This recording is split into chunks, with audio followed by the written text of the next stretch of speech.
Hey guys, welcome back in your YouTube channel we are beautiful. और मैं हूं नताशा। आज मैं आपको आपके सामने शेयर करने जा रही हूँ जिस प्रॉब्लम को मैं बहुत टाइम से झेल रही हूँ और मैं नहीं चाहती कि किसी को ये प्रॉब्लम हो। और ये मैंने सिर्फ इसलिए मैं आपके सामने शेयर कर रही हूँ क्योंकि मुझे प्रॉब्लम तो बहुत टाइम से हो रही है, बट मैंने शेयर नहीं की है। अगर किसी को इस चीज़ पे डाउट होना तो प्लीज़ मुझे कमेंट बॉक्स में बता देना। मैं अपनी सारी रिपोर्ट आपके सामने दिखाने के लिए तैयार हूँ कि मैं, क्योंकि लोग ना बहुत ज़्यादा डाउट करने लगता है, अरे झूठ है, सिंपैथी गेन करी है, ये वो। तो मैं सब रिपोर्ट को भी आपके सामने दिखाने के लिए तैयार हूँ। आप उसके लिए कमेंट बॉक्स कमेंट कर दीजिएगा अगर किसी को भी इस चीज़ में मेरी डाउट हो। तो सबसे पहले तो मैं कोई सिंपैथी के लिए नहीं कर रही हूँ, लेकिन मैं सिर्फ ये चाहती हूँ कि जो चीज़ मेरे पे बीत रही है, जो मेरे साथ में हुआ है, वो किसी महिला के साथ में ना हो। आपको उसको सावधानी रखनी है। मुझसे हमेशा एक क्वेश्चन पूछा जाता है मेरी प्रेगनेंसी रिलेटेड वीडियो पर कि क्या आप प्रेग्नेंट हैं, क्या आपने इसके बाद में, यानी कि इंजेक्शन जो मुझे लगा था, मैंने कंसीव कर लिया है। वैसे मैंने उस वीडियो में क्लियर बता दिया है कि मैंने कंसीव नहीं किया है। दूसरा, मैं ये बताऊं कि अगर मैं कोई मुझसे शेयर करता है कि क्या मैं प्रेग्नेंट हूं, तो नहीं, मैं नहीं हूं।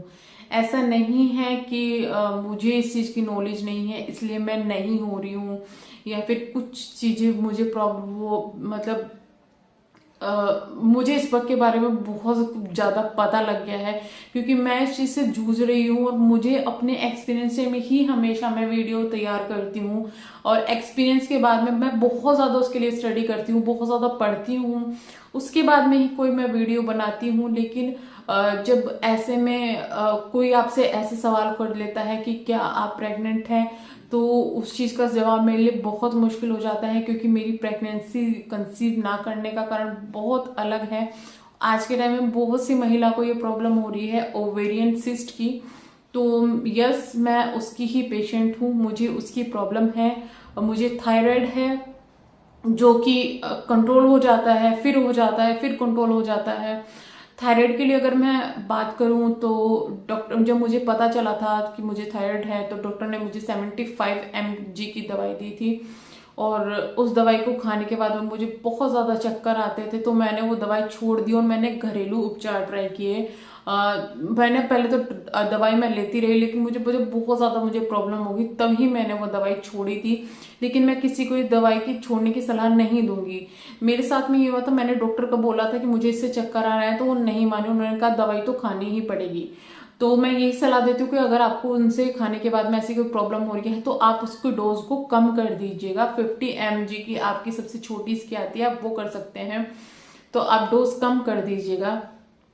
फिर मैंने घरेलू उपचार उसके लिए किया था। घरेलू उपचार के बाद में मेरा थायराइड बिल्कुल ठीक हो गया था, मैं बिल्कुल उसके बाद नॉर्मल थी।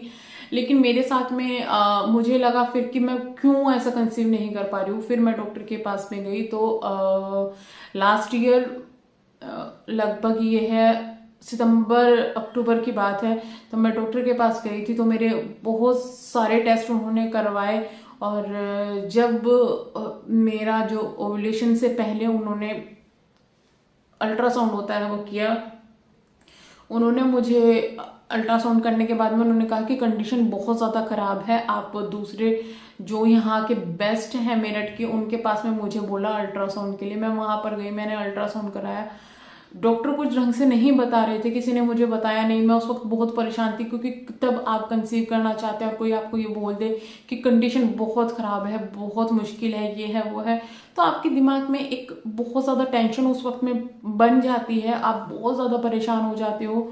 और मेरे साथ में मेरे हस्बैंड थे, मैं उनको ये बात बता भी नहीं पा रही थी कि डॉक्टर ने ऐसा क्या कहा कि मैं इतनी ज़्यादा परेशान हूँ। और मैं बस, मेरी आंखों से आंसू बह रहे थे। दूसरा, उन्होंने मुझे बोल दिया कि आपको क्या कभी टीबी हुआ है, तो मैंने कहा नहीं, मुझे नहीं हुआ। तो उन्होंने मेरे टीबी के भी टेस्ट उस वक्त में करा दिए, तो वो बिल्कुल सही था। मेरे हस्बैंड इसलिए परेशान थे कि इतने ज़्यादा टेस्ट डॉक्टर ने एक साथ क्या क्यों करवा रहे हैं, दो दो तीन तीन जगह पर अल्ट्रासाउंड क्यों करवा रहे हैं। उन्होंने कहा कि कंडीशन बहुत ख़राब है। जब मेरे दूसरी जगह अल्ट्रासाउंड हुए उसके बाद में उन्होंने चेक किया, उन्होंने दोनों अल्ट्रासाउंड जो है मिलाए और लगभग आधा घंटा उनको ये चीज़ देखने में लगा था टेस्ट को कि दोनों में कितनी ज़्यादा प्रॉब्लम है। मैं खुद परेशान थी कि इतना टाइम क्यों, और उन्होंने अपनी रिपोर्ट भी उस तरीके के हिसाब से अल्ट्रासाउंड की तैयार की। तब मुझे बताया गया, तो मुझे ये बताया गया कि आपके जो ओवरी है दोनों, उसमें सिस्ट है। मुझे इसकी नॉलेज थी क्योंकि मैं बहुत ज़्यादा इसके लिए पढ़ती थी, मुझे पहले भी हुई थी बट वो ठीक हो गई थी। तो उन्होंने बोला कि दोनों सिस्ट है, तो मैंने कहा कि दोनों साइड अगर सिस्ट है तो वो तो मैम ठीक हो जाते हैं, आजकल सबको होता है। तो उन्होंने कहा कि नहीं, कंडीशन बहुत ज़्यादा ख़राब हो चुकी है, उसने बहुत ज़्यादा अंदर डैमेज कर चुकी है वो, और दोनों तरफ दो दो, और एक तरफ 2 थी और एक तरफ 3 थी। उन्होंने बोला कि वो काफ़ी बढ़ रही थी। अगर इन सब चीज़ों की डिटेल आपको चाहिएगा तो प्लीज़ आप बता दीजिएगा कि कितनी थी, क्या थी। बट एक तो 2.5 mm के करीब थी और बाकी उससे छोटी ही थी, लेकिन जो मुझे सिस्ट थी वो चॉकलेट सिस्ट थी। तो उन्होंने मुझे डिटेल में उस वक्त में कुछ नहीं बताया, बस उन्होंने ये कहा, उन्होंने जाते जाते, उस वक्त वो जा रही थी क्योंकि काफ़ी टाइम हो चुका था, उन्होंने जाते जाते मुझे बोला कि कंडीशन बहुत ख़राब है, बहुत मेहनत लगी। मैंने कहा मैम मैं कंसीव कब तक कर लूँगी? तो उन्होंने कहा कुछ नहीं पता, अभी बहुत ज़्यादा टाइम लगेगा। तो उनका ये कहना था, और मेरे अंदर से मतलब कुछ टूट गया था। मेरी उस वक्त में उम्मीद बिल्कुल टूट गई थी कि अगर डॉक्टर ऐसे बोल रहे हैं कि कंडीशन बहुत ख़राब है, दोनों तरफ सिस्ट है, क्योंकि दोनों तरफ अगर आपको बहुत ज़्यादा सिस्ट हो रही है तो आप कंसीव नहीं कर पाएंगे। ये आपको भी पता होगा, नॉर्मली जो जानते हैं कि सिस्ट में कंसीव करना बहुत मुश्किल हो जाता है, बट ऐसा नहीं होता कि सिस्ट में कंसीव नहीं कर पाते, और अगर दोनों तरफ सिस्ट है तो बहुत ज़्यादा दिक्कत आ जाती है। और ऊपर से डॉक्टर ने ये बोल दिया कि आप बहुत मुश्किल है और ये सब चीज़ें। तो आई मैं अंदर बैठ के, मतलब अपने हस्बैंड के पास जब मैं आई तो उन्होंने मुझे बोला कि क्या हुआ। मैं सिर्फ रो रही थी, मुझे कुछ नहीं पता, और मैंने उनको बोला कि डॉक्टर ने मुझे बोला कि कंडीशन बहुत ख़राब है और बहुत टाइम लगेगा, सिस्ट बता रहे हैं। और मैं उस वक्त रो ही रही थी, बहुत ज़्यादा रो रही थी, और मैं किसी से बात भी नहीं कर पा रही थी। वो भी, मेरे हस्बैंड बहुत ज़्यादा उस वक्त में परेशान हो गए थे। और क्योंकि आपको कोई ऐसा बोल देता है एक टाइम में कि आपकी कंडीशन इतनी ज़्यादा ख़राब है, तो ये एक बहुत झटकेदार बात होती है उसको। ऊपर से उसके लिए जो हमेशा इन चीज़ों को पढ़ता रहता है, ये सब चीज़ें, क्योंकि सच बताऊं, जितनी ज़्यादा आपको इन चीज़ों के लिए नॉलेज हो जाएगी ना, वो आपको बहुत ज़्यादा पेनफुल होगा।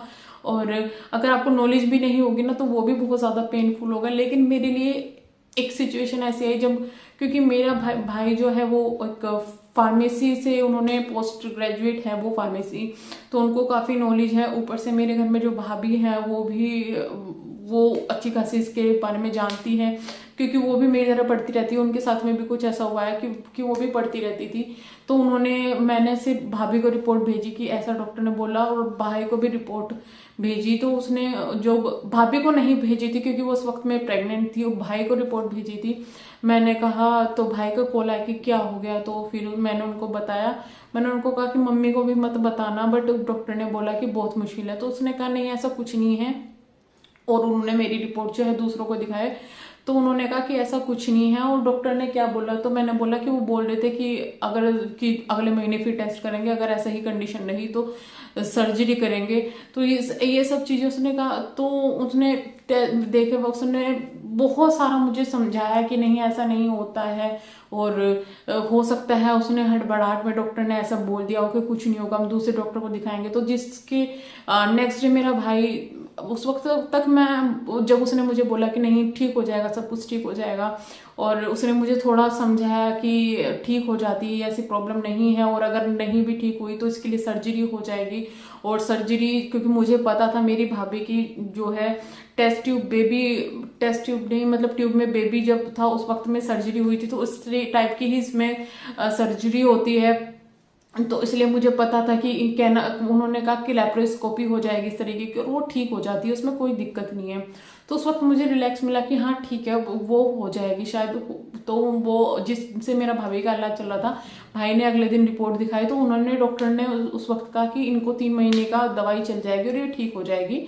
और अभी आप इसको लेप्रोस्कोपी के लिए मत बोलिएगा, क्योंकि जो है कंडीशन इतनी भी खराब नहीं है जितनी बोली जा रही है, क्योंकि सिस्ट काफ़ी छोटी है और ये हो जाती है। और बस ये है कि इनको थोड़ा ध्यान रखना है, इस तरीके के मुझे बोले गए। तो उस वक्त तक थोड़ा मुझे रिलैक्स मिला। मैं सिर्फ इतना कहना चाहूंगी कि जब डॉक्टर होता है उसके पास में बहुत ज़्यादा पेशेंट होते हैं, तो वो कुछ ऐसी चीज़ें कई बार बोल देता है जो कि आपके मन को बहुत ज़्यादा हर्ट कर देती है। तो आपको उस वक्त में हमेशा रिलैक्स रहना है।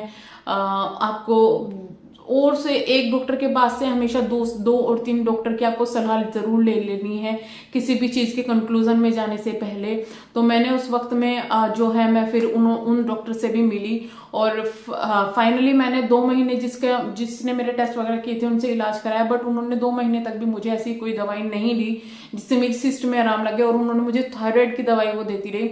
थायराइड की दवाई उन्होंने 100 mg की ली, क्योंकि उस वक्त तक मुझे दोबारा थायराइड हो चुका था। 100 mg की दवाई दी जो कि मुझे नुकसान दे गई। उससे मेरा थायराइड बहुत ज्यादा कम हो गया, वो माइनस में चला गया था। तो हमेशा आपको ये चीजें भी ध्यान रखनी है कि आपको अपना थायराइड हमेशा 40 दिन के बाद में चेक कराते रहना है।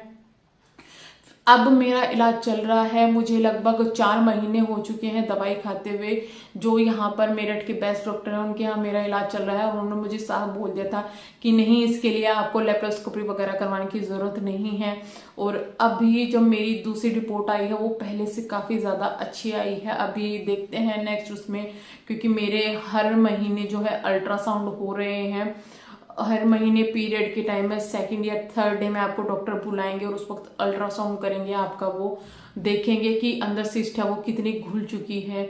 अलग अलग सिस्ट का अलग अलग हिसाब होता है। मुझे जो है चॉकलेट सिस्ट है। अब चॉकलेट सिस्ट क्या होती है वो भी मैं एक शॉर्ट में बता दूं। चॉकलेट सिस्ट जो होती है आपके अंदर एक ब्लड की गोली बनती रहती है, और उसको जो ब्लड आता है वो आपके शरीर में इस तरीके से डैमेज कर देता है, यानी कि वो आपकी ट्यूब को डैमेज कर देता है। जिस डॉक्टर के यहाँ मेरा इलाज चल रहा है उन्होंने मुझे साफ बोल दिया था अगर कंडीशन बहुत ज्यादा खराब हुई तो आपकी जो ओवरी है उनको दोनों ओवरी को निकालना पड़ेगा। अगर इसने ट्यूब डैमेज कर दी होगी तो ट्यूब भी निकालनी पड़ेगी। उसके बाद में सिर्फ एक आपका चारा बनता है कि आपको सिर्फ जो है IVF के जरिए आपको बेबी हो सकता है। तो वो मेरे लिए बहुत ज्यादा हार्ड था, लेकिन ये था कि मुझे था कि बेबी चाहिए तो IVF भी करवाने में कोई दिक्कत नहीं है। बट मैं चाहती थी कि मैं उसमें ठीक इसी से हो जाऊं इलाज से, क्योंकि नेचुरल कंसीव करना एक बहुत बड़ी उपलब्धि होती है। तो मैंने आज आपके सामने सब कुछ शेयर कर दिया है। मैंने इसमें कुछ आपको नहीं बताया कि आप इस तरीके के इलाज करें या कि कुछ करें, लेकिन अगर मैं इस चीज से अगर उभर रही हूँ, मेरी जो सिस्ट है वो बिल्कुल पूरी तरह ठीक नहीं हुई, और डॉक्टर ये बोला है कि पूरी तरह ठीक भी नहीं होगी, नहीं होती है। अगर आप इसकी सर्जरी भी कराएंगे तब भी आपको ये दोबारा हो जाएगी। तो अगर आपको मेरे ये इसके बारे में जानना चाहते हैं कुछ भी, तो मैं आपको जरूर शेयर कर दूंगी। बट मैं ये अपने नेक्स्ट रिपोर्ट के बाद में शेयर करूंगी आपको। जब मेरा नेक्स्ट अल्ट्रासाउंड होगा उसके बाद में मैं जरूर शेयर करूंगी, क्योंकि ये अल्ट्रासाउंड मेरे लिए बहुत इंपॉर्टेंट है। डॉक्टर ने मुझे कुछ ऐसा इसके लिए बोला हुआ है इस अल्ट्रासाउंड के लिए कि मेरे लिए बहुत इंपॉर्टेंट है। तो सिर्फ मैं ये कहूंगी कि दुआ कीजिए कि सब कुछ अच्छा हो जाए, और आप में से कोई भी महिला इस तरीके की सिस्ट वगैरह की प्रॉब्लम से जूझ रही है तो सबसे पहले मेंटली स्ट्रोंग हो जाइएगा। और मैं उनके पार्टनर से भी बोलना चाहूंगी कि उनका साथ दीजिएगा। फैमिली का सपोर्ट जरूर बहुत इन चीजों में जरूरी है। यही था आज की वीडियो में, मिलते हैं नेक्स्ट वीडियो में, तब तक के लिए bye bye. Thank you so much.